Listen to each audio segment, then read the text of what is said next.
beautiful Sunday morning. Got sprinklers on the yard outside. It's fall here, but it's still like sweating. Still got to run the AC. It's not cool enough to open the garage doors. It's high 80s. It sucks. Ready for some fall weather where we can open the doors and work on this thing. So what are we doing this morning? So last night we got the panel fitted in, as you've seen in the previous video. And I made a mistake that if I would have done this before, I could have saved myself a couple steps. This is where doing things, building and building and building pays off when you get experience, because then you know what not to do. Unfortunately, we got to put this fender back on, this rear quarter. This thing is not the easiest to put on. It's heavy, it's big, and it's still dirty. So it still has dirt and grime from all these years in it. So if you lay underneath there trying to look way up at these bolts, I put 3 in, one in the center, one on that side, one on this side. Then you get dirt in your eyes. It's just a pain in the butt all around. You gotta lay on the ground. The ground's not the cleanest in here because of all the grinding, even though I cleaned up this morning. So it sucks to take this thing on and off. However, I did not mark where the tire goes. So I have this 2x4 here hanging, which is a very cool piece, basically. It lucked out that the height of the frame rails in the back, the C-notch with the 2x4 stacked on top of that, with the tire hanging on that, pretty much puts the tire within a 1 inch on the up and down.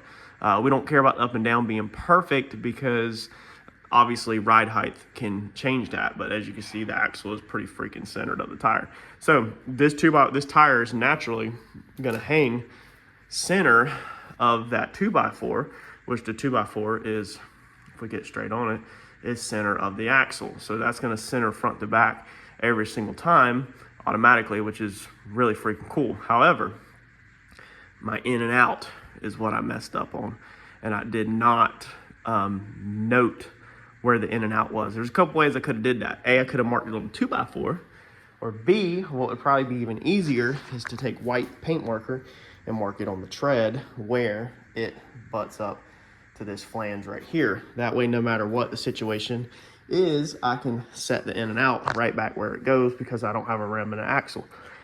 So we need to put the quarter back on to be able to know how far to pull the tire out.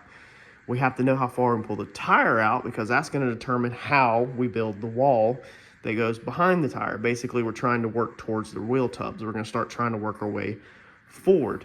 That's going to determine how I break stuff on the rear, where stuff lines up in the floor, all that kind of stuff to make it easy or in box format kind of, so that it's not so complicated in so many bins.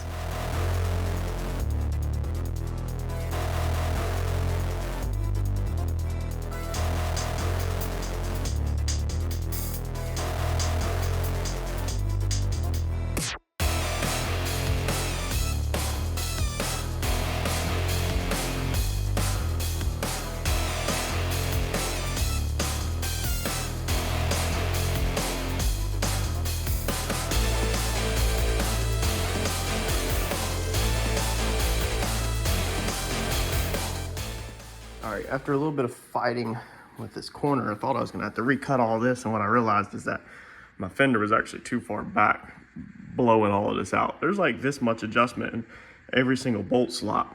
So if you accidentally have the fender rolled too far back, it really messes up this roll. Now, none of this is worked out right here. This roll is still really gnarly right here, the low spot, dip down. It's definitely gonna need body work all in this area to get this stuff nice and straight. I mean, I've got it really close. As you can see, my fit up is really good, but we're definitely gonna slick it out with filler, obviously. I mean, just a skim coat, nothing crazy. But I'm happy with this fit up now after fighting with it for a few minutes. And now we just need to mark where our tire is. We need to shove our tire back up in there. And then we need somehow to make sure that this corner right here does not move or bend. Like, it cannot freaking budge, or it's gonna completely mess everything up if we start building it. It's pretty freaking strong. I had to bend it with my knee, but I'm paranoid that that corner right there will move. Maybe I should find some way to brace it like way back over there. So let's get up in here, probably easier said than done.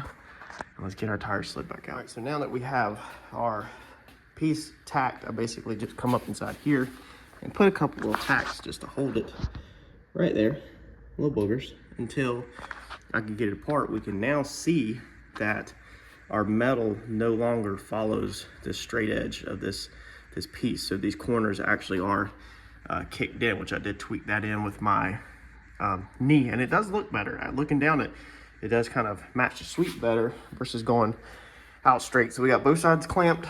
That side's not fit up, but it's almost looking the same.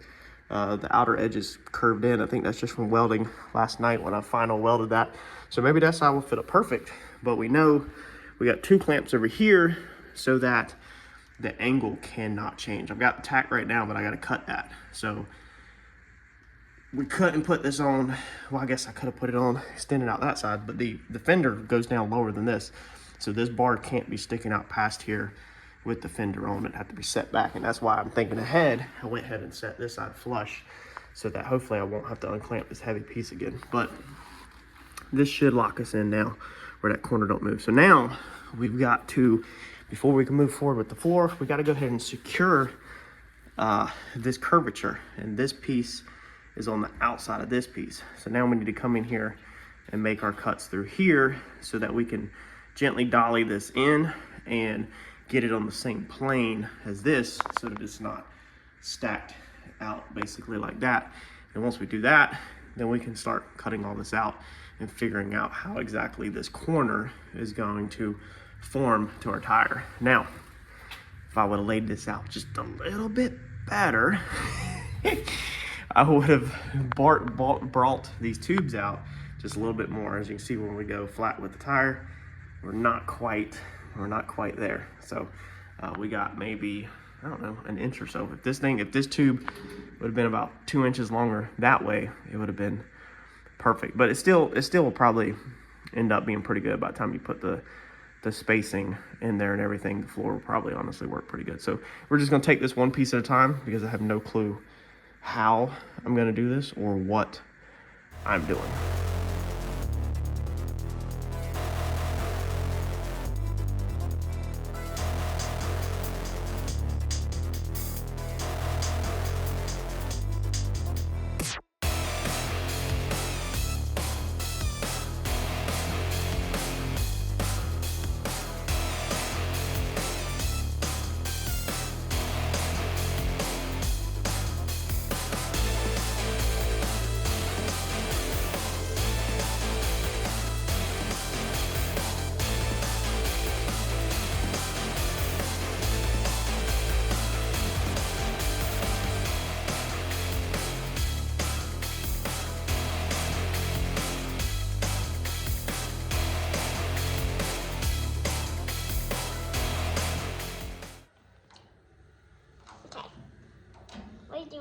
What are you doing? What? What are you doing? Taking patience to get better. Taking patience to get better? Mm-hmm. Are you giving me an x-ray? Yeah. So we are fixing you. You're fixing me? Mm-hmm. Me. With my flashlight? My flashlight. I've had to help her for a few minutes while I'm trying to figure out this little corner piece. Great patient? Mm-hmm. You're a great patient. All right, so Too tall. what we're trying to do with all of this contraption is figure out this first floor box. Kind of need a floor box to connect all of this stuff. Are you ready? All right, so what I have done for the past hour and a half is figure out how this floor structure is going to work, how this outer wall right here is going to tie in with the inner, how's the tub going to tie in. You got to come up with all that in your head, unless you are fancy designing on CAD or whatever. So I needed imaginary straight edge on the outside. Now I've double checked this off the frame rails. Got the back is square and we're off by, I think, a quarter of an inch or a big quarter, maybe 3/8 or so. So it's decently off. However, there's nothing to do about that. That's in the body. You know, the body's off somewhere. And it's no big deal at all because everything you'll never see it on the outside at all. So we want to try to make everything as square as possible, working around them numbers. So this is going to be our straight edge across the back. This goes off of this corner point to that corner point over there right now, and on that corner point technically could move when we get over there, but I don't want to stop what I'm doing and go over there and square up that corner point just to get this square outer line, when really at the end of the day this outer line does not matter because it's inside the trunk. But we have a square that's ran down the outer edge to get our imaginary outer line. Now I have took another square to find the distance between this piece right here and this point right here. So I had another square that come off here. I think I want to weld my inside of my wall to the inside of this flange right here. So I think I just want to literally just about butt weld all along the inside and then put seam sealer on it. And I think that's how I want to seal up the body. I want this little bit of support here so that this curve doesn't take a chance of changing. And I got already, I think it's 1.5 inches or 2 inch already ripped into there. So that's just pretty much what I'm gonna stay. I'm not gonna mess with that so that we have less likely of failure with the body. And there's really no point to rip it all the way out to here just for that little bit of gain. I mean, I guess you could, but I don't know. I kind of like it because it keeps to the factory form of the, or the factory shape of this without modifying it. So that's the reason why we're keeping this little lip, purely to help support this bend right here, because it's going to be stronger with the factory bend in it versus what I'm doing. So we've established our distance from here to here is 5 inches. If we come off of this piece pretty much square, I basically want to make a break opposite of this. So I want this the same height, but I want it broke straight down. When we get to right here, we'll break it back so that it's the same height to the floor. I decided I want to keep this lip in here so that if things are in the trunk rolling around, they can't just roll out, you know, to the back or whatever. You can't continuously, you know, have stuff hitting the paint on the door and rolling back. You got this little edge to catch anything that might slide around. Or if you put carpet in there, you got that little bit of cushion. I just want to keep that lip, so we're going to maintain that lip all the way around. But instead of making that lip curve, we're just going to break it at a 90 that way, break it at a 90 this way. Now we're going to start with a 2 5/8 inch break down, because that is the distance from here to the bottom of our body right here. So this bottom right here to this is 2 5/8 deep.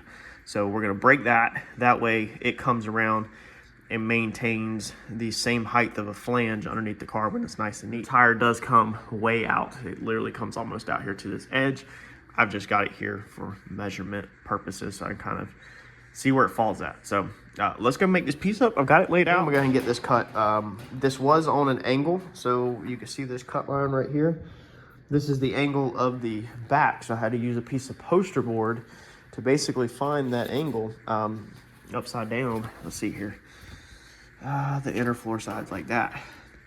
So basically I had held it up there like that to get that across the back, and then laid underneath the car and drew that straight line to find that angle, because that is not a 90, because you can see right there, if you recall, how that does not go at a 90. So that point, or that corner, is not going to be a 90. It needs to be off just a little bit. And we'll copy our break on here so that we have something to spot weld into the actual panel. So let me get this piece cut up and broke up, and we'll see if it fits what we got.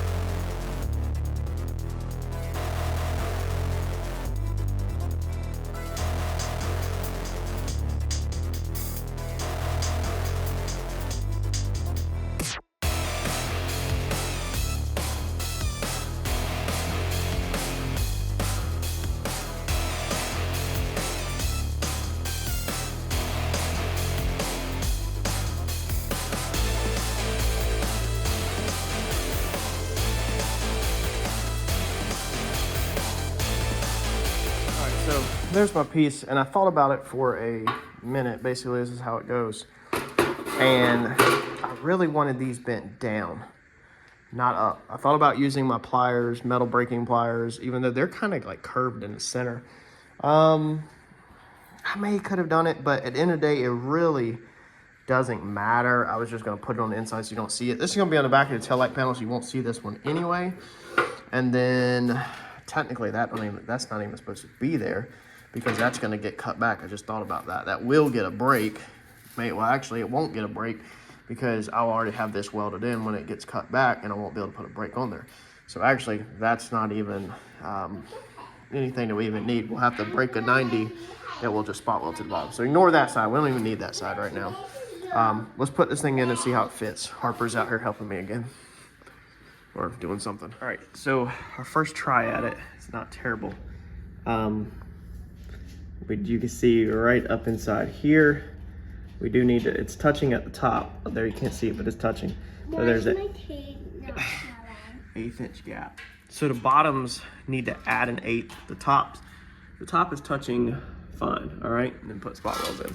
So this is another reason why I went so long on this side of me. Obviously, you know, we have to step this thing back to probably about like right in here somewhere. So we got plenty of room to redo the brakes on that end. And then I want to put a 90-degree brake outwards on this side and a 90 inwards on the bottom side up there, so I can weld that box all the way in. And then it also is a touch too high right here, so it needs to come down probably about an 1/8. We need to notch out the bottom, which we can notch that out once we get the length correct. So I'm gonna put this on the table, and we are gonna drop, let's see here, we'll drop this back 3/4 for a bend, plus an 1/8, and then just 3/4 at the top. Or no, 3/4 plus an 1/8 at the top, and just 3/4 at the bottom. I think, whatever, I'll put it on the table and figure it out. And then we'll cut this bend off, move this back 3/4 and re-bend again. And I'm gonna try to bend these little side ones with my vice grip pliers. So let's put it on the table and give it a round 2, and then I think we'll have our outer box. And now hopefully you can kind of see that now our wall will basically tie like this. So it will go up and hit the green, all right? So even like right here, it'll basically be like that. It'll go up and weld to that off the panel. That's how I'm thinking. And then we'll wall this whole back corner in like that, and then our tub will keep it square. Or actually we'll try to follow the tire really tight when we make that panel, and then our tub will be bigger, and then we will trim it to fit the tub. We'll make sure we keep it long. All right, so we should be able to hopefully use these.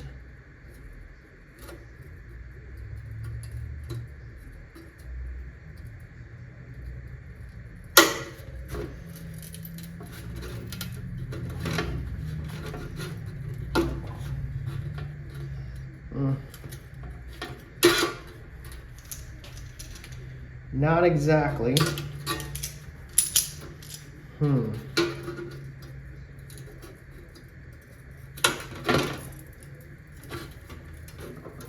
Maybe vice and that inwards.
Hello.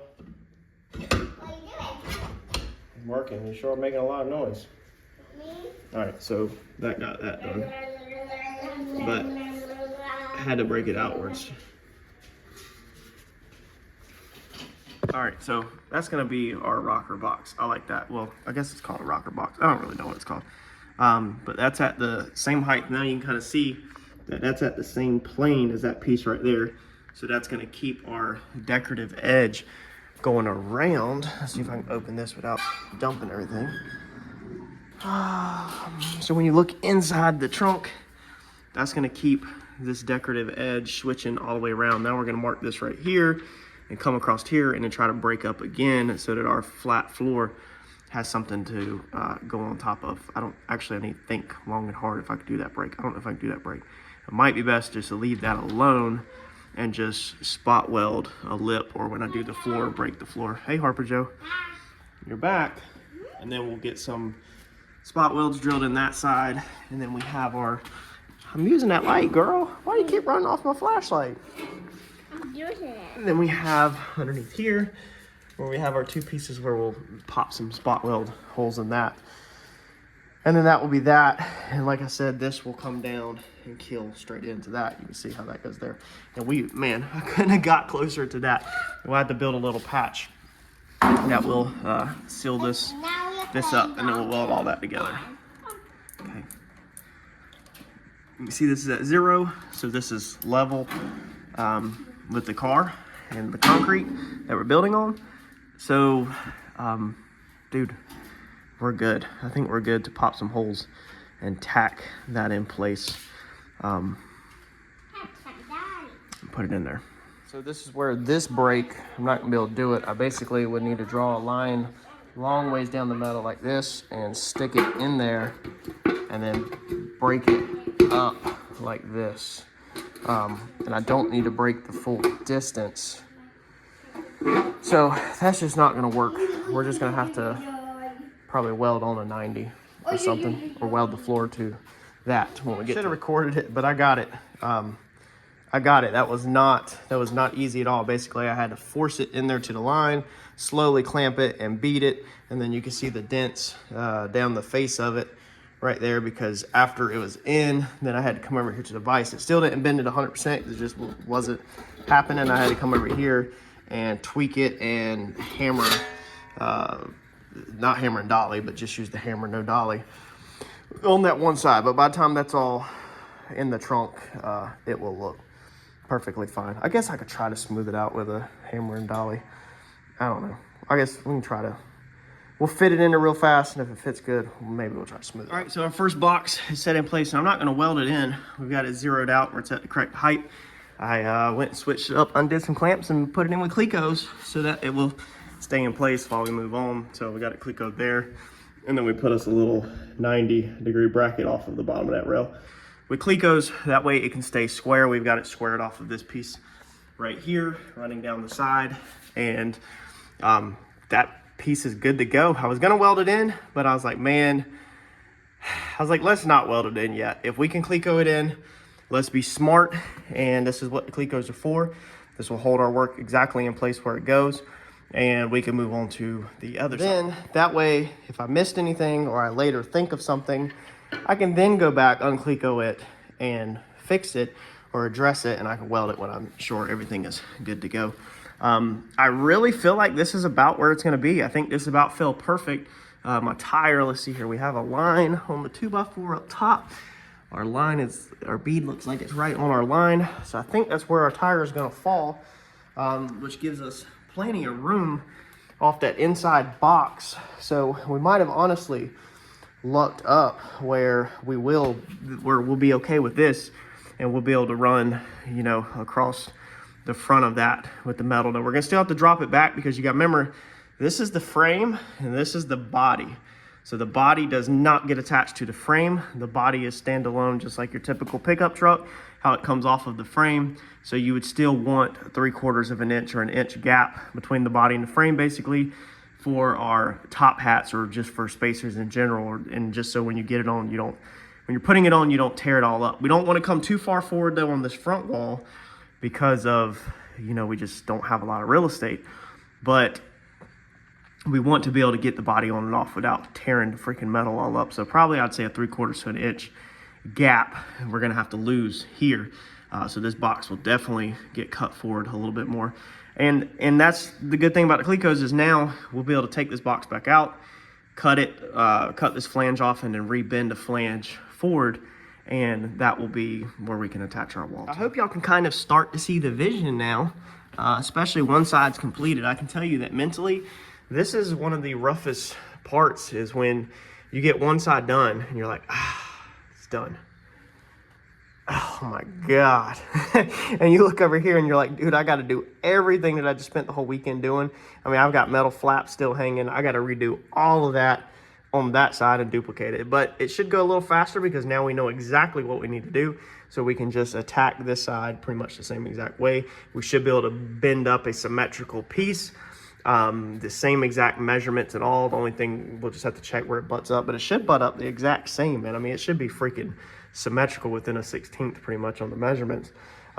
It is a little bit, I think it was off of the rail down there. I have to check these, but either way, remember that gets cut back. So we're leaving them long and we get cut back. So pretty much be able to run a symmetrical piece. We'll eventually come in here, come right to this bump, and we will cut this flange around so that it's flat. So it gives us a nice flat floor. And then we will be able to weld a floor in with spot welds all the way around the metal floor.